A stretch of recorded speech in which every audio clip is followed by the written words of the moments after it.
Hello, everybody. It's my great pleasure to introduce you to the virtual brain integrated workflows on eBrains today. My name is Petra Ritter. I am at the Charité in Berlin. And the virtual brain simulation platform is an open source software that has been built by an international consortium. It's already public since 2012, so 1 year before the Human Brain Project started. And it's led by a team of 4 people, Victor Giersa in Marseille, Randy McIntosh in Toronto, myself, and Jochen Meersmann in Stuttgart. So I am leading the virtual brain applications, which also includes the integration of the virtual brain software in eBrains. And the goal of eBrains is to provide to users an infrastructure to facilitate their research in neuroscience. So our goal is to provide access to the virtual brain and to the tools related to the virtual brain that enable users to generate personalized models of patients or healthy subjects or also animals and simulate brain activity on either their local computers or in the cloud of eBrains or on a high-performance computing backend. And the virtual brain has been very popular in the past. We had more than 28,000 downloads so far, and we expect with the integration in the eBrains infrastructure to even reach more users. In the next video, we will give you an overview of the integrated workflows in eBrains. So this is information about what is already accessible, what can you get if you go to the platform. And afterwards, my colleague Victor Giersa will give you a more in-depth presentation of the virtual brain software. After these 2 presentations, we will be happy to have a discussion. You can ask questions, and we also, if desired, can give you some live demonstrations of how to use the virtual brain in eBrains. Now, please enjoy the first video. The Virtual Brain Tool Suite is a large open-source ecosystem with an end-to-end workflow for creating personalized brain network models and simulating them. It is now available on the European Brain Research Infrastructures, or eBrains Cloud. The Virtual Brain on eBrains, or TVB on eBrains, allows users to construct, simulate, and analyze personalized brain network models.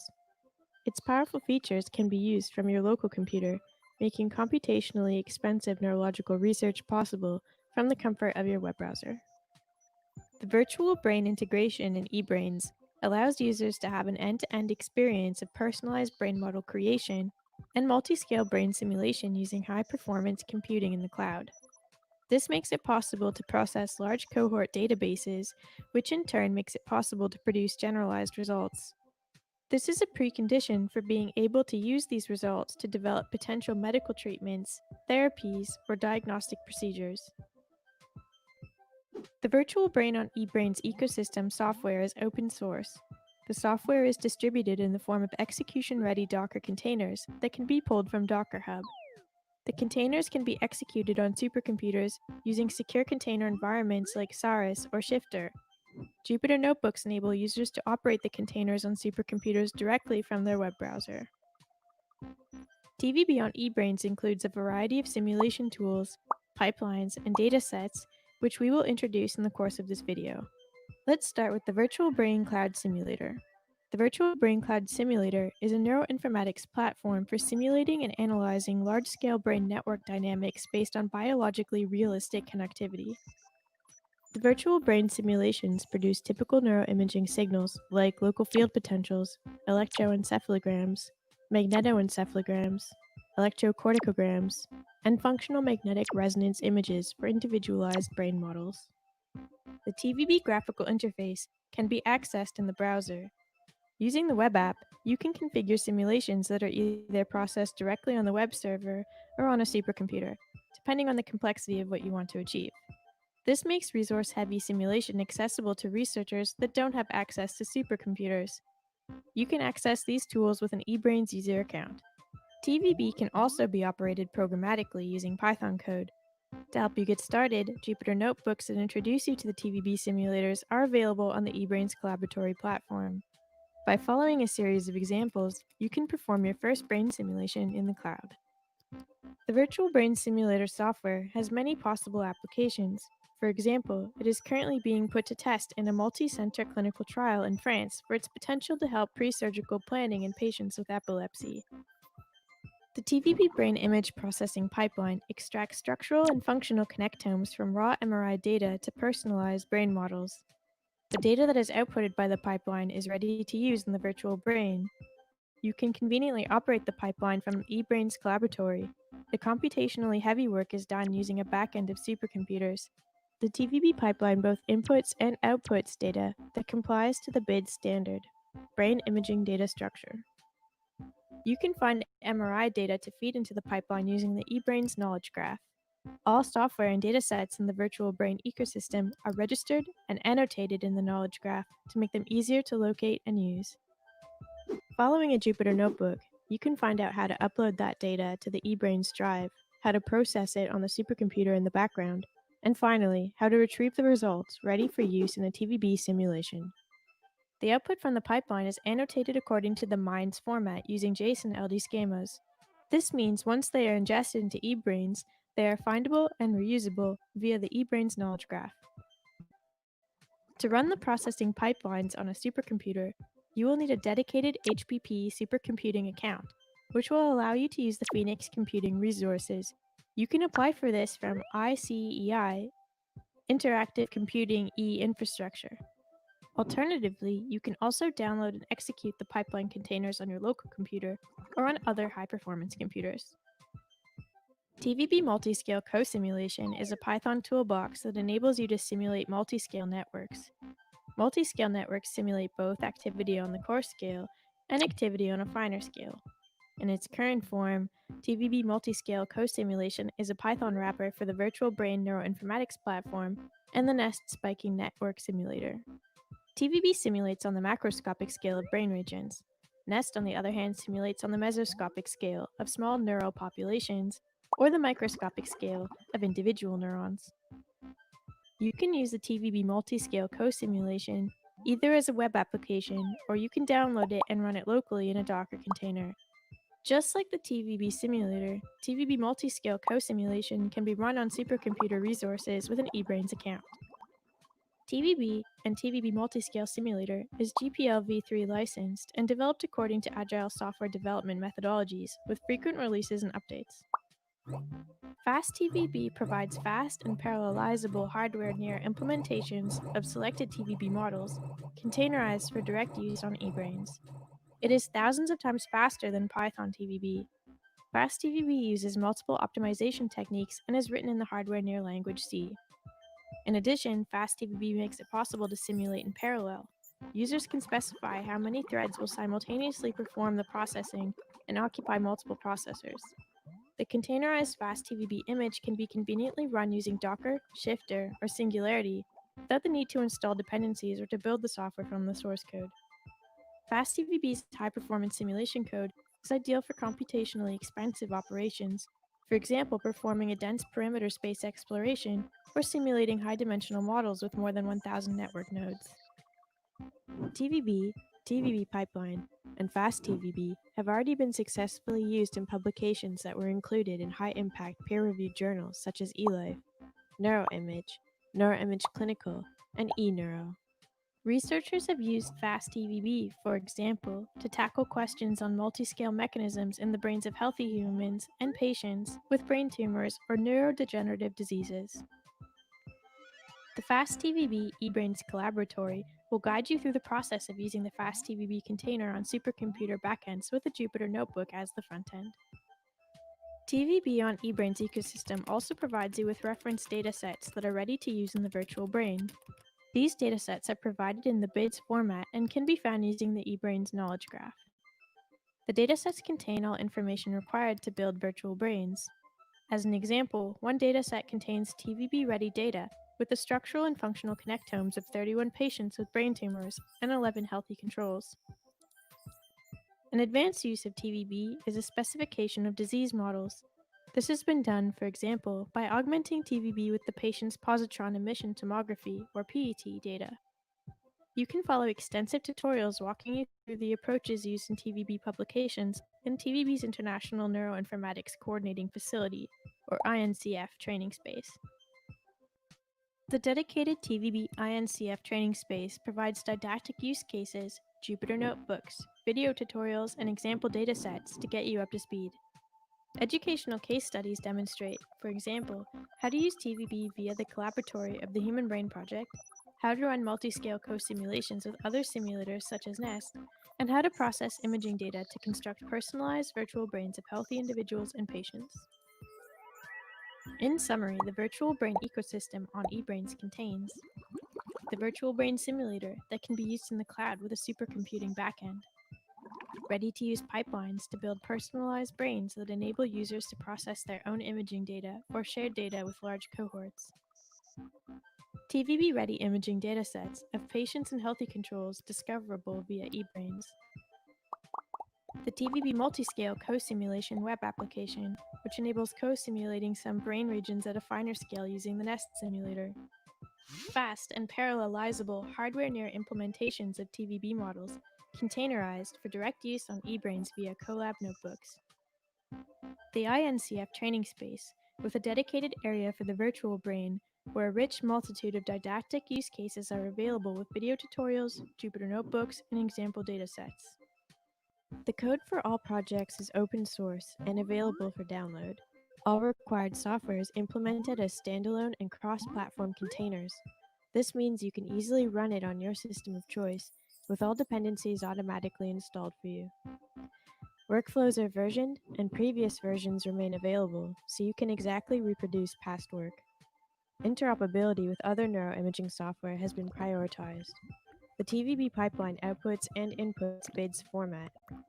Output is annotated according to the MINDS format, so it can be directly ingested into the knowledge graph, where all software and datasets in the virtual brain ecosystem are registered and annotated, making them easier to locate and use.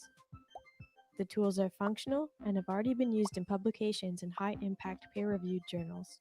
All the software required for brain simulation is in one place, and you can be the next user.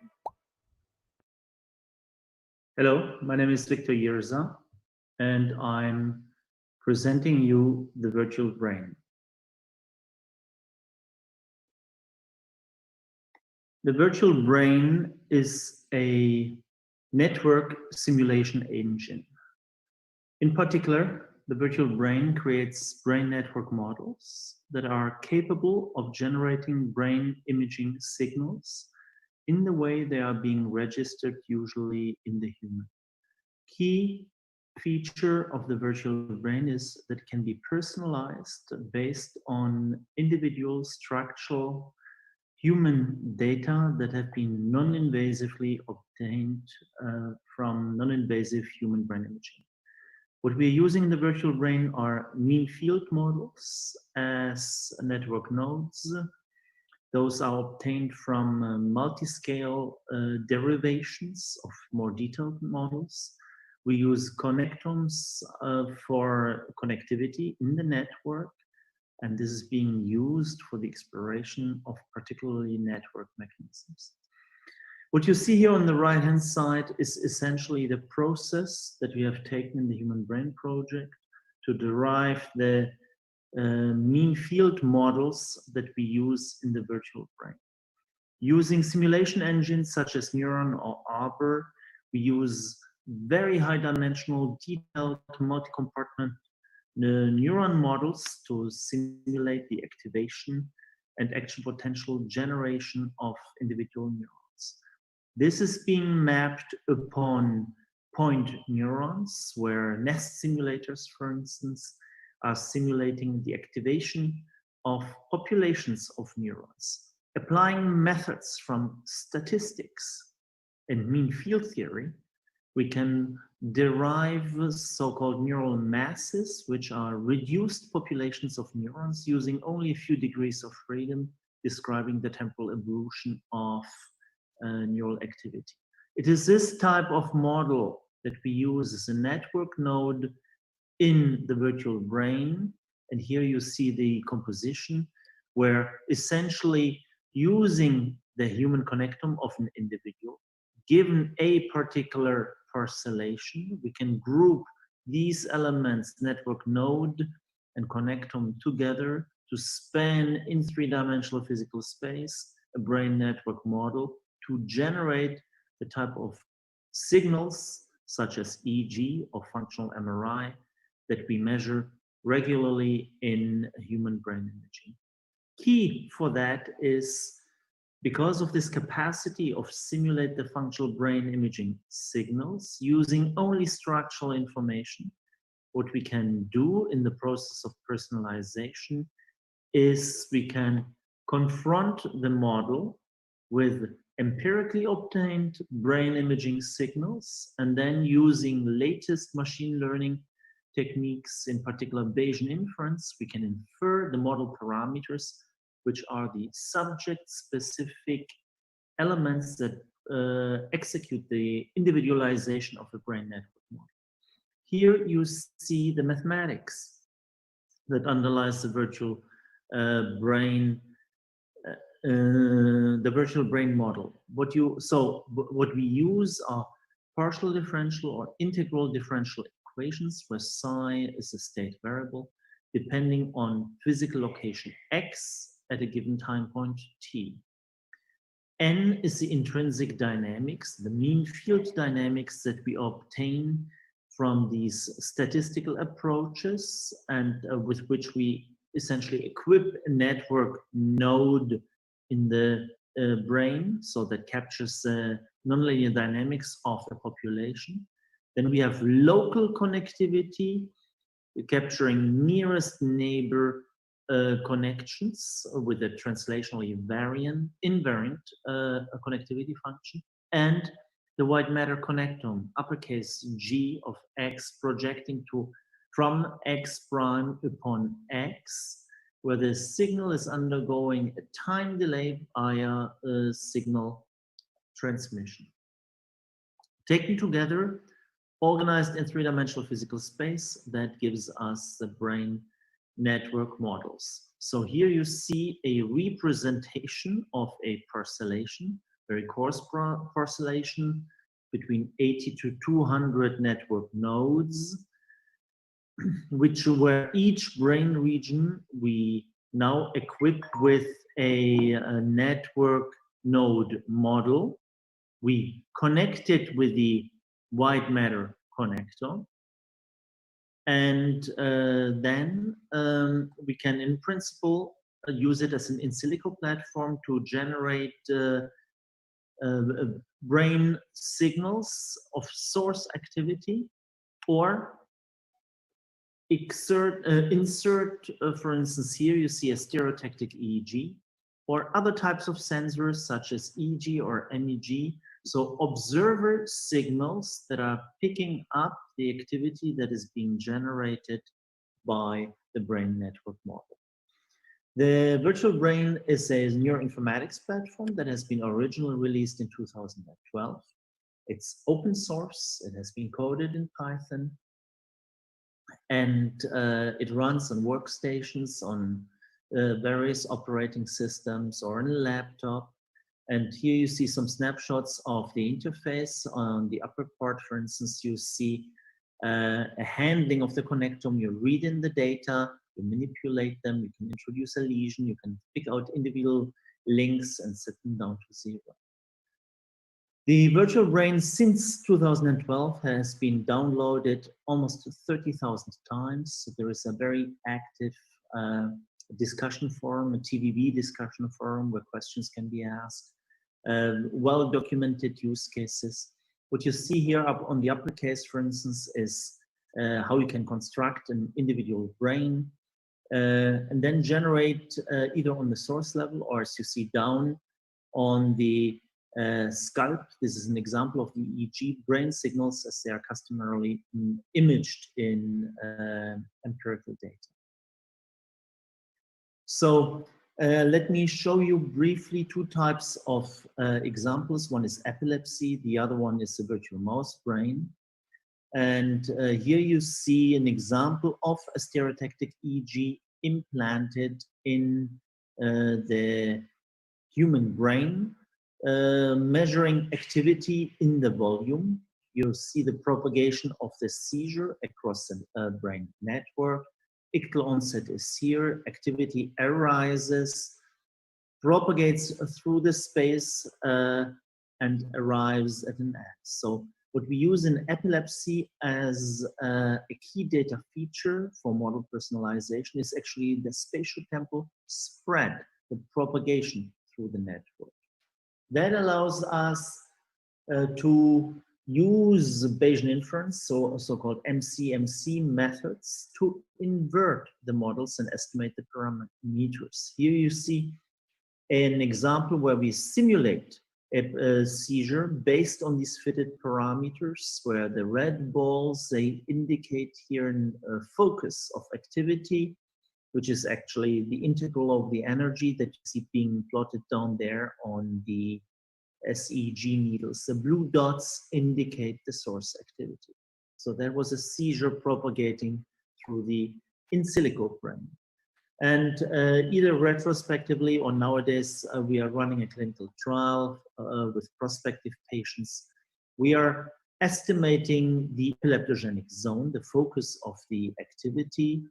And for this particular patient, you see it represented here in these areas, and provide a clinical report with the estimated degree of epileptogenicity that we are returning to the patient, to the clinician, working with the patients, and then typically a resective surgery is being performed in the area around the epileptogenic zone. Another example where we are using the individualization workflows is in the virtual mouse brain, for instance. Here, the same mathematics applies: intrinsic dynamics, local connections, large-scale network connections, so it's essentially identical. The advantage of the mouse brain is we can use different types of connectomes to perform validation. And here you see a connectome obtained from the MRI, diffusion tensor weighted fMRI, as we do it in the human, but for the mouse, using probabilistic fractography, with the same seeds that you will use deterministic fractography to obtain a similar connectome. Or we can use some gold standard data here obtained from our colleagues at the Allen Institute that allows us, so these are tracer-based data that allow us to reconstruct the same tracks.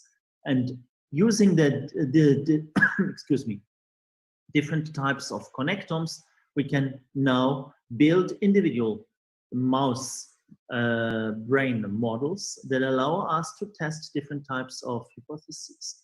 For instance, from the Allen Institute data, we cannot test for individuality, but at least here we have the structural data from the tracers, yeah, that provides a good gold standard of which we know that these connections exist. We can build the virtual mouse brain model, simulate source data, project it onto the observer level, giving us a simulated boat data, and then define a data feature. In this case, you see the example of the functional connectivity. You can do the same thing for the individual mouse brain, and you can perform the reconstruction tractography of the connectome, build a virtual mouse brain, simulate the boat source data and then the boat data, and obtain the simulated FC.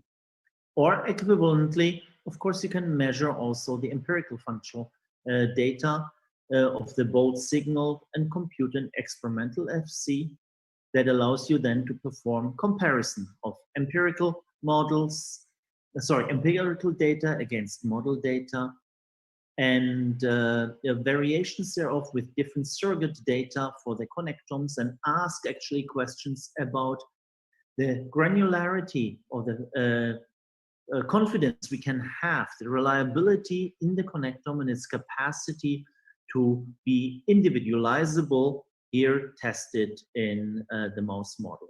And in this recent publication, we have actually demonstrated that there is a very detailed predictive capacity of the individual mouse connector. Having said this, I thank you very much for your attention.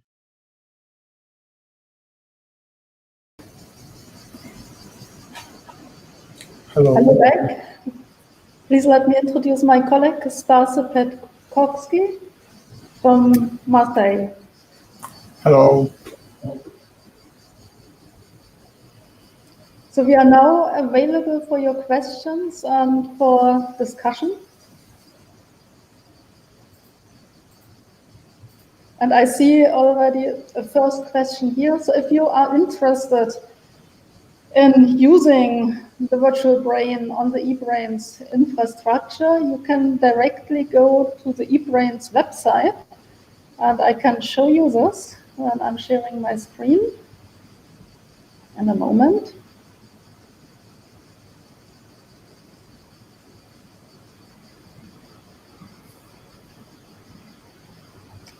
So I assume that you are now seeing my screen and my browser, and this is the eBrains website, ebrains.eu.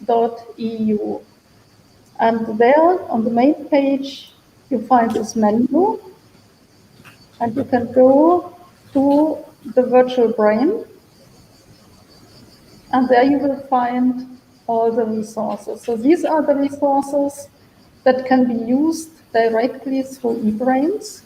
If you want to just download the virtual brain, you can also go to the virtualbrain.org and install the simulator on your own computer. You can run the virtual brain on macOS, on Linux, or Windows, doesn't matter. You can also go to Docker Hub and get a container and deploy the container on any infrastructure that you have available.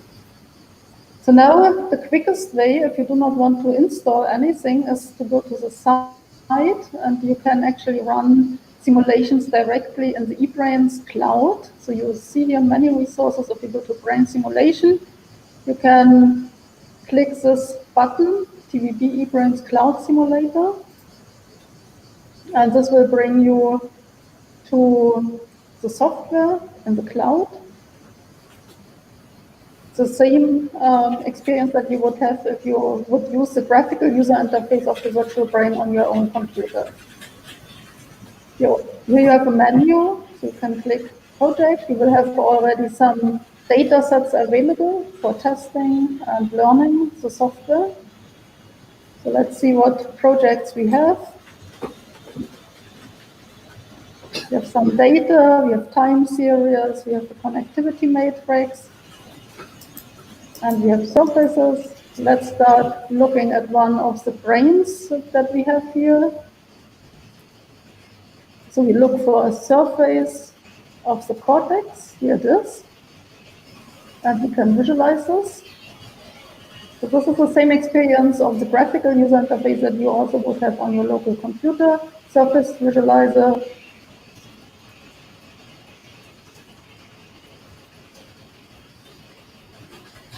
Here's the surface, and you can also add, for example, the face.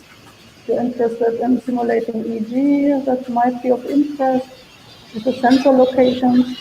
So this is a personalized brain that is already available in the software in the eBrains cloud. We have also a connectivity, a structural connectome. I'll quickly show you this.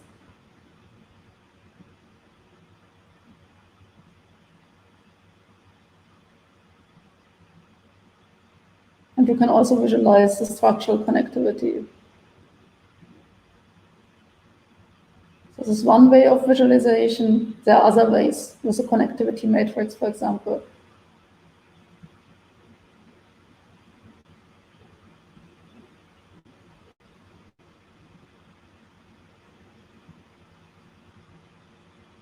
So this is a more traditional way. Here you see the nodes, and here you see the structural connectivity matrix, indicating the strength of the connections between the regions. You can also upload your own structural connectivity to define your own model. There are many other resources and tools. There are the pipelines. The pipelines can also be operated directly via eBrains Collaboratory. with a high-performance computing backend in the supercomputing centers that are behind eBrains. You get a lot of information and tutorials. For example, you can go to the INCF training space. Here's the link.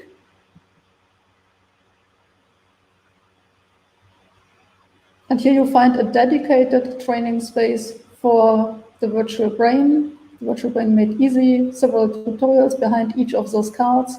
The lectures of the workshops that we are giving regularly. Here's also the edupacks. These are particularly didactic tutorials that usually also come with Jupyter notebooks and with test data sets. They are generated for publications to reproduce the findings of the publications, or also containing tutorials for how to operate the virtual brain workflows in the Human Brain Project and on eBrain. So here you find some tutorials.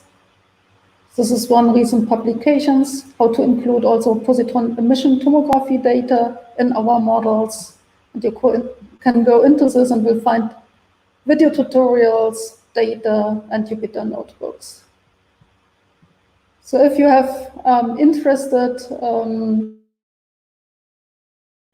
relatives who would like to know more about the brain, or your children, you can also use public tools like the Brain Atlas Viewer. You also find it here as a resource on the eBrains website. I started it already. It is available in multiple languages, and so you can choose between English, German, Polish, Arabic, Hebrew, whatever you wish. And you can either click into this and click some regions, get information about the name of the region in your language and the role of the brain region, or you can also go down to brain functions and visualize networks related to a certain brain function, get information about this. This is a public tool that has been developed also by the Virtual Brain team for the Human Brain Project traveling exhibition. So this is a quick overview. You will see that going to eBrains and then clicking on the Virtual Brain button will bring you to all these resources, including, for example, the pipelines that process the data, or also, maybe that is also interesting, you can find TVB-ready data sets. So if we go back to eBrains, search, find data. Okay, you need to have an account.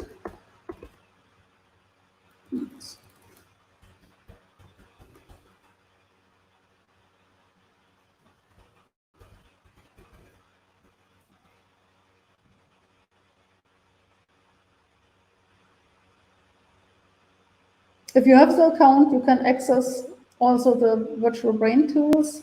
They work with the same login. And now if you want to find TVB-ready data, just enter TVB here, and you will find data sets linked to TVB. This one, for example, is a data set coming from our colleague Daniel Marinazzo at the Ghent University, who generated virtual brain-ready data sets for 31 patients with brain tumors and I think 10 or 11 healthy controls. So there you will have the structural connectomes, you will have the temporal time series of the Bolt signal aggregated according to the parcellation used for each individual patient or subject. And you will have a lot of additional information that is needed to construct individual virtual brains, plus all the metadata that are available for those patients or healthy subjects. For example, the size or the type of the brain tumor, or the scores in several cognitive tests. All this information is available and can be used for your own research. If you generate your own TVB-ready data set from your own imaging data, you can upload it on eBrains, you can make it available under certain conditions. So in order to be conform with the GDPR in Europe, you will need to have a data sharing agreement with other users. And of course, there needs to be a lawful basis for using the data for certain research topics. I hope this gave you an overview of how you get started with the virtual brain on eBrains. I see now another question here. Can we upload raw EEG data, or do we have to initially process them and then analyze them? So for raw EEG data, there's always, of course, the challenge of artifacts. There are often movement artifacts. If the data are acquired with magnetic resonance imaging, they have artifacts related to the acquisition of the imaging. So in order to use those data, you need to pre-process them. But after the pre-processing, in principle, you can use them directly to compare the EEG with your simulated EEG. Or you can, of course, do a source analysis and use the source data and compare the source EEG data against your simulated source EEG data.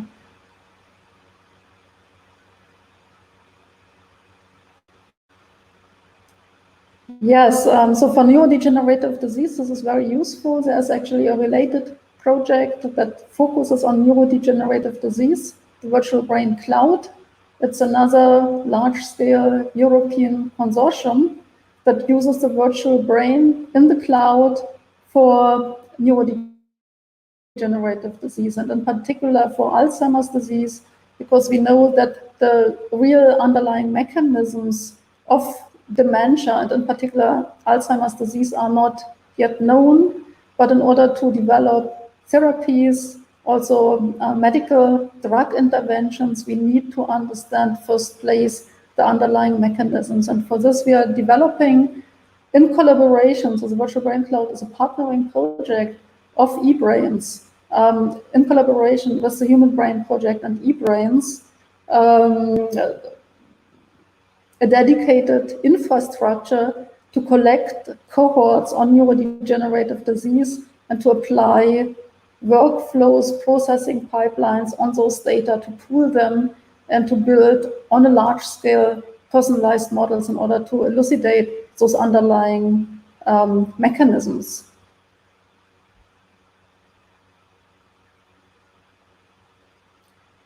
So the virtual brain, as I mentioned in the beginning, has a longer history. It's older than the Human Brain Project. And the founders of the virtual brain are Randy McIntosh in Toronto, Canada, Victor Giersa in Marseille, France, Jochen Meersmann in Stuttgart, Germany, and myself in Berlin, Germany.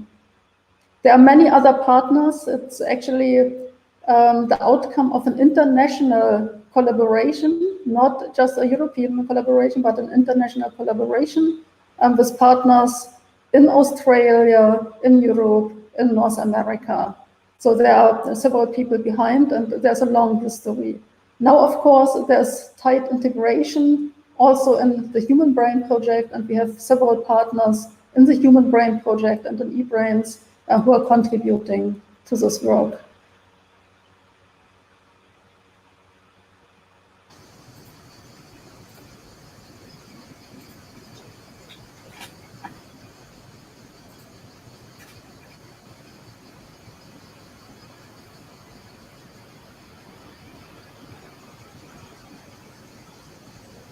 So maybe at the end, I would also like to give the word to Spasse. Would you like to say a few words to our audience? I could add regarding the question about neurodegenerative diseases that indeed they are known to cause changes in the connectome, and the connectome, the structural connectivity, is where we enter the individual aspect in our modeling. So it's definitely promising, and as Petra mentioned, there's a special project dedicated to it. There is lots of research, and now the research, I would say maybe it's more on the functional side, on finding the right data feature or biomarker to be then related to those structural changes that are observed, and then to find the mechanisms how that happens. And these large cohorts that are being generated in BBC, when I say cohorts, it's both structural connectivity, different functional data, are definitely the right approach. Apart of that, the other about the EEG data, again, I would just add that the TVB offers like whatever is the data. If you like, it offers you a way to generate either the source activity or using the forward projections, whatever sensors or imaging data that you would observe empirically or that you have. So whatever analysis one does on their data, like imagine independent of if you didn't have the model, whatever analysis you would do with this raw, or I'm sure you wouldn't just analyze raw EEG, but you would try to get some features. And then after that, I would use TVB to try to reproduce or to find the mechanisms in the brain network models that could be behind these features in EEG in this case. Apart of that, I have nothing to add. Thank you very much, Svase. I think that was an important point. And I think that our time is almost over. I do not see any remaining question. There is a last one for Alzheimer. Sorry? There is a last one I see about No, I also see it.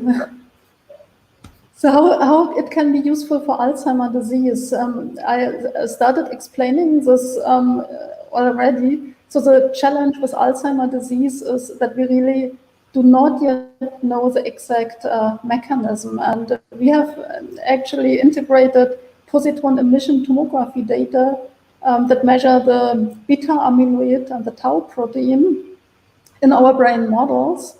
And we could, by implementing the distribution of the beta amyloid in our models with a certain coupling function, show how this heterogeneous distribution leads in our simulations to a slowing of the EEG that we also see in the patients. So this is just one quick demonstration how we can link different observations together, the distribution of a beta amyloid with the observation in the EEG.